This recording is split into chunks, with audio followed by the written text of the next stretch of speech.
চলে এসেছি আরও একটা সহজ রেসিপি তোমাদের সাথে শেয়ার করবার জন্য। আর আজকে যে রেসিপিটা আমি বানাতে চলেছি সেটা কিন্তু সকালে খাওয়ার জন্য, মানে সকালের জলখাবারের জন্য একদম পারফেক্ট রেসিপি। আর এটা কিন্তু ভীষণ হেলদি রেসিপি একটা বলা যেতে পারে। আর কেন হেলদি সেটার জন্য কিন্তু পুরো ভিডিওটা তোমাদেরকে দেখতে হবে। আর এটা কিন্তু সেরকমই একটা রেসিপি যেটা বানানোর জন্য কোনো ঝামেলা ঝঞ্ঝাট নেই বলা যেতে পারে, যে খুব বেশি এটা করতে হবে ওটা করতে হবে সেটাও না। খুব তাড়াতাড়ি হয়ে যায়, মানে ঝটপট হয়ে যাওয়া একটা রেসিপি, আর খুব কম উপকরণে বানানো একটা রেসিপি। তো চলো ভিডিওটা আমরা দেখে নিই। তো প্রথমেই আমি দুধ বসিয়েছিলাম, দুধটা একটু জাল করে নিয়েছি, মোটামুটি করে ওটাকে নামিয়ে একটু ঠান্ডা করতে দিয়েছি। তো দুধটা যতক্ষণে ঠান্ডা হচ্ছে এদিকে আমি একটা প্যান বসিয়েছি গ্যাসেতে, সামান্য একটু ঘি অ্যাড করলাম। ঘিটা গরম হওয়ার সাথে সাথে এর মধ্যে দিয়ে দিয়েছি আমি চিড়েটাকে একটু মিডিয়াম লো ফ্লেমে নাড়াচাড়া করেছি যাতে একটু মচমচে হয়ে যায়। তো ওটা হয়ে গেছে, ওটাকে একটু নামিয়ে রাখলাম একটা প্লেটের মধ্যে।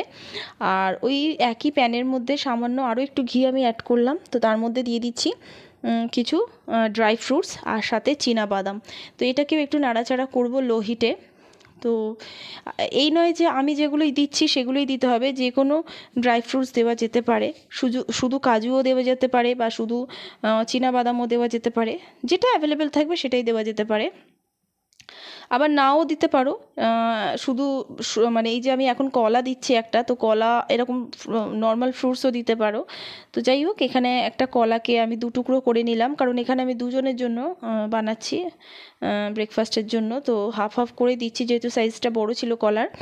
তো এখানে দেখো সব কিছু ছোটো ছোটো করে কলাটা আমি কেটে নিলাম, আর তার সাথে দিয়ে দিচ্ছি ওই যে রোস্ট করা যে চিড়েটা সেটা দিয়ে দিলাম, আর সাথে ড্রাই ফ্রুটসটাও দিয়ে দিলাম। তো দেওয়ার পরে এটার মধ্যে এবার দিয়ে দেবো ওই যে দুধটা প্রথমেই ফুটিয়ে রেখেছিলাম না, তো সেই দুধটাই দিয়ে দেবো। তো এটা মোটামুটি দিয়ে দিলাম। দেওয়ার পরে এর মধ্যে আমি মিষ্টির জন্য একটু মধু দিচ্ছি, তোমরা চাইলে চিনি ইউজ করতে পারো। তো এটা দেওয়া হয়ে গেছে, আর এখানে আমি একটা করে খেজুর দিচ্ছি। তো মানে মিষ্টির জন্য এখানে খেজুরটা ইউজ করছি, আর ওদিকে মধুটা তোমরা চাইলে চিনি দিতে পারো, যেটা যেটা অ্যাভেলেবেল থাকবে। তো এটা কিন্তু খেতে খুব ভালো লাগে, আর হেলদি তো অবশ্যই, সেটা দেখেই বুঝতে পারছো। তো চলো ভিডিওটা কেমন লাগলো জানাতে ভুলো না। ভালো থেকো।